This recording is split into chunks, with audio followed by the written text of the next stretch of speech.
Gente querida, falta muy poquito para que publiquemos nuestro curso sobre metafísica y metapsicología del sexo, que va a estar disponible en nuestra web alejandrocampot.com a partir del mes de febrero de este 2024. Pero antes, hoy yo quisiera traerles alguna serie de reflexiones que me ha suscitado el texto de Mircea Eliade, El yoga, inmortalidad y libertad, para hacer un fundamento teórico acerca de el porqué para el occidental, el porqué para la mentalidad de este lado del mundo es importante el estudio de la tradición india, es importante el estudio del budismo, porque sí importa el estudio de la tradición budista o de la psicología budista. Lo primero que va a situar este autor es que siempre que la civilización europea fue a estudiar una cultura ajena a ella, lo hizo obviamente buscando responder ciertas preguntas que la civilización europea tenía, que la inteligencia europea tenía, que, estoy redespeinado, que el espíritu, el Geist de la época europeo intelectual tenía respecto de ciertos temas. Entonces, la lectura que Occidente hace de civilizaciones no occidentales o de tradiciones antiguas siempre depende de en qué momento está Occidente y qué está buscando en ese momento. Fíjense cómo lo dice el autor: el análisis de una cultura extranjera revela sobre todo lo que se buscaba o lo que ya se estaba preparando para descubrir en ella.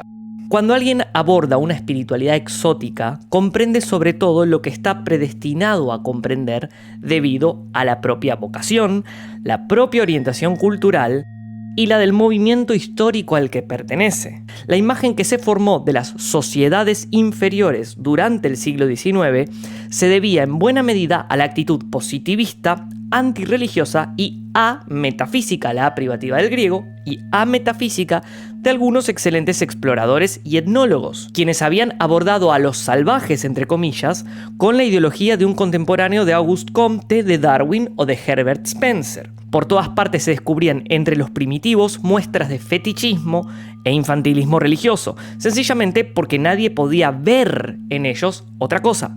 Fueron necesarios el auge del pensamiento metafísico europeo a principios de siglo, el renacimiento religioso, las múltiples adquisiciones de la psicología profunda, desde luego, de la poesía, de la microfísica, para llegar a comprender el horizonte espiritual de los primitivos, la estructura de sus símbolos, la función de sus mitos, la madurez de sus místicas.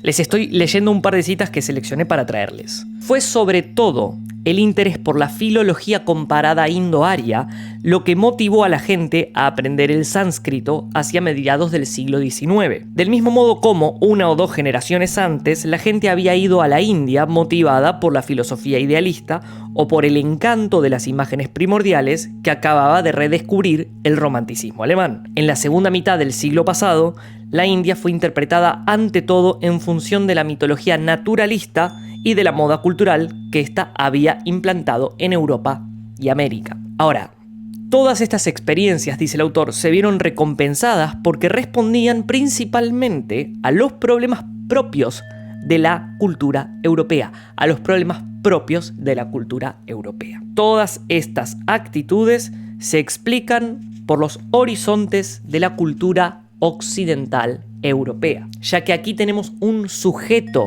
que estudia una tradición o una civilización o una historia que no es la de sí, que no es la de su lugar, que no es la de su tradición. Ahora bien, Mircea Eliade va a decir que los problemas que apasionan a Europa hoy, y cuando él dice hoy está hablando de 1973 obviamente, pero hay una clara resonancia con la actualidad nuestra, ya vamos a hacer algún comentario al respecto, que los problemas que apasionan en nuestros días a la conciencia europea la preparan también para comprender mejor la espiritualidad india. Los problemas que apasionan a Europa la preparan a Europa, preparan el pensamiento europeo. Él está hablando del pensamiento europeo, yo lo estoy situando como pensamiento occidental, de este lado del mundo, ¿sí? Preparan al pensamiento occidental para comprender mejor la espiritualidad india. Sé que decir occidental no es exactamente lo mismo que decir europeo, pero bueno, estoy incluyendo América. Estos problemas la incitan a utilizar para su propio trabajo filosófico una experiencia india milenaria. Expliquémonos. La condición humana constituye el objeto de la filosofía europea más reciente y sobre todo la temporalidad del ser humano. Es la temporalidad la que hace posibles todos los demás condicionamientos y la que, en última instancia, hace del hombre un ser condicionado, una serie indefinida y evanescente de condiciones. Un ser condicionado es lo mismo que decir un ser atrapado, un ser determinado. Ahora bien, ese problema del condicionamiento del hombre y su corolario, bastante descuidado en Occidente, el descondicionamiento, ¿sí? Creo que se entienden las resonancias de todo esto, ¿no?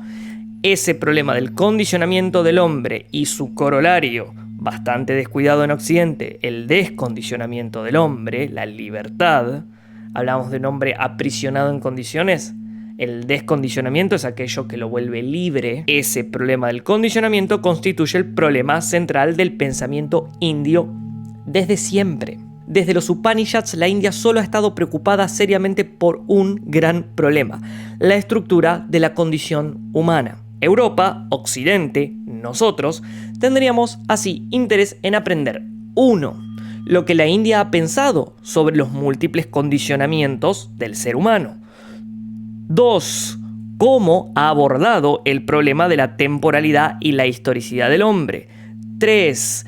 ¿Qué solución ha encontrado para la angustia y la desesperación que desencadena irremediablemente la toma de conciencia de la temporalidad, matriz de todos los condicionamientos? La India se dedicó, con un rigor sin igual, por cierto, a analizar los diversos condicionamientos del ser humano. Apresurémonos a añadir que lo hizo no para llegar a una explicación exacta y coherente del hombre, como por ejemplo en la Europa del siglo XIX, sino para saber hasta dónde se extendían las zonas condicionadas del ser humano y ver si existía algo más allá de esos condicionamientos. La India se preocupó de esto no para hacerse una imagen coherente, no para construir un concepto, no para construir una nueva teoría, no para construir un modelo conceptual, sino para ver hasta dónde se extendían esas zonas condicionadas del ser humano y ver si había algo más allá de esas zonas.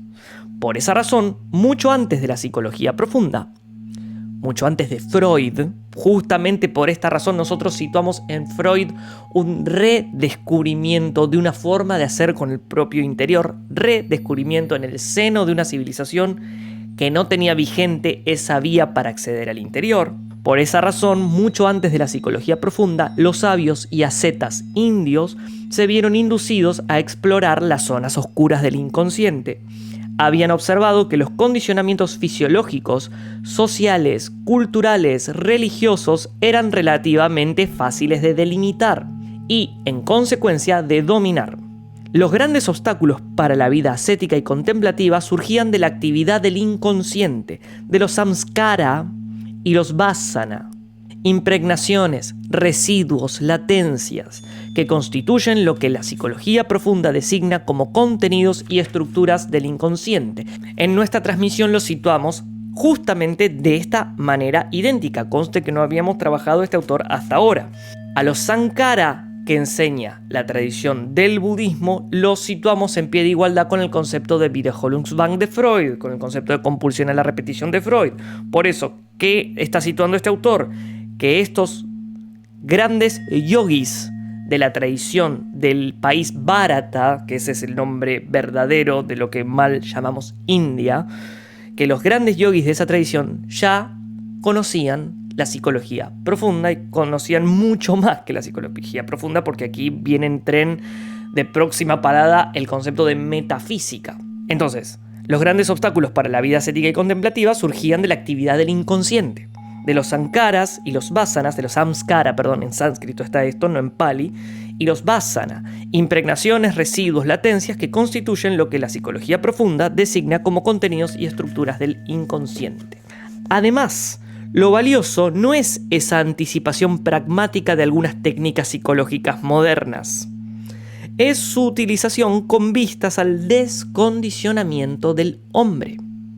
Es su utilización con vistas al descondicionamiento del hombre, porque el conocimiento de los sistemas de condicionamiento no podía, en el caso de la India, tener su fin en sí mismo. No apuntaban al conocimiento. Lo importante no era conocerlos, sino dominarlos. Se trabajaba con los contenidos del inconsciente para quemarlos, Veremos, dice el autor, por qué métodos el yoga considera que llega a esos resultados sorprendentes, al descondicionamiento, a quemar el condicionamiento. Y son sobre todo esos resultados los que le interesan a los psicólogos y filósofos europeos. Es eso lo que nos interesa en términos de psicología clínica. Es eso lo que nos interesa en términos de psicología budista. Por eso tiene un sentido pleno el estudio de la psicología budista, en su conexión clara con la psicología profunda. En este parrafito está exactamente lo que nosotros venimos transmitiendo en nuestra transmisión. Sigo leyendo. Que se nos comprenda bien. No se trata de ningún modo de invitar a los sabios europeos a practicar el yoga. Nosotros sí invitamos a practicar el yoga, a practicar la meditación, a realizar una técnica. Pero leo a Mircea Eliade. No se trata de ningún modo de invitar a los sabios europeos a practicar el yoga, lo cual, por cierto, es menos fácil de lo que hacen pensar algunos aficionados. Es menos fácil de lo que hacen pensar algunos en ciertos gimnasios, agrego yo, en ciertos gyms. No se trata de invitar a los sabios europeos a practicar el yoga ni de proponer a las diversas disciplinas occidentales que apliquen los métodos yógicos o adopten su ideología. Hay otra perspectiva que nos parece mucho más fecunda, 2 puntos, la que consiste en estudiar en la forma más atenta posible los resultados obtenidos por esos métodos de exploración de la psique, los resultados obtenidos por los yogis. Toda una experiencia inmemorial sobre el comportamiento humano en general se propone a los investigadores europeos. Resultaría al menos imprudente no aprovecharla. Hasta aquí lo que quería traerles, no me quiero extender demasiado hoy. Sitúo una diferencia respecto de lo que aquí acaba de situar Mircea Eliade, que es importantísimo para el estudio, para el trabajo intelectual. Pero en el momento del mundo, en el momento de Occidente que hoy nos encontramos, el yoga es insoslayable. El yoga en sentido amplio, discúlpenme, no me estoy ahora refiriendo solo a la India. El trabajo con técnicas concretas inscriptas en tradiciones vivientes que permitan a ese humano hacer algo con su condicionamiento, hacer algo con su neurosis, hacer algo con su padecimiento, es la única vía posible en un occidente que cada vez se acerca más al extremo de la modernidad, al extremo. Todos los problemas que tenemos hoy en relación a la inteligencia artificial, todos los problemas que tenemos hoy en relación a la gran pandemia de enfermedad mental que azota a los jóvenes de Occidente. Porque esto es un dato clínico, hay una pandemia de padecimiento mental en el mundo globalizado. Subrayo, cuando digo mundo globalizado, estoy haciendo una equiparación con el mundo occidental. Es mucho más que eso, porque también se incluyen muchísimos lugares desde Pekín a Tokio. Desde luego, mi comentario es insuficiente, no puedo hablar de todo a la vez. Pero el mundo moderno, no postmoderno, el mundo moderno, este que estamos en en el que estamos hoy, y habitando las formas más extremas de esa modernidad, solo puede hacer un paso hacia la verdadera postmodernidad en tanto redescubra lo que estamos refiriendo aquí. La única manera de encontrar una vía para cabalgar el tigre, como dice Ébola en su gran texto subtitulado Orientaciones existenciales para una época de disolución, es realmente hacer un trabajo con el propio interior a fin de llegar al monasterio interior, a fin de llegar a una conexión con la propia profundidad que permita acceder a una vía de plenitud en un mar de confusión, en un mar de padecimiento.